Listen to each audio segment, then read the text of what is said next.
उमेदवार कोण आहे, कसा आहे, तुतारीवर कोण आहे, मला मान्य आहे की एक उमेदवार ब्राह्मणीमध्ये पण आहे. पण सुरेशराव, तुम्ही तुमच्या मनावर मोठा दगड ठेवून तुम्हाला कमळच चालवा लागेल ही काळजी घ्या. मला प्रयत्न करावा लागेल हापसेंना थांबून, हापसेंना मतदान पडू नये ब्राह्मणीमध्ये, यासाठी तुमचा प्रयत्न खरी परिकाष्ठा लागेल.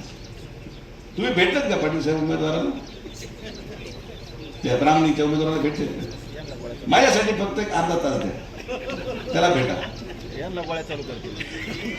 नाही, खरंच भेटण्यासारखी गोष्ट आहे.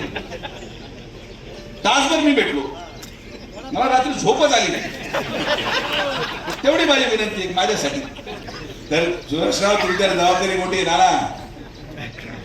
आपल्याला ब्राह्मणी पावर का गडबड होईल नाही तर काय हो, मला किती आनंद वाटतो कधी कधी.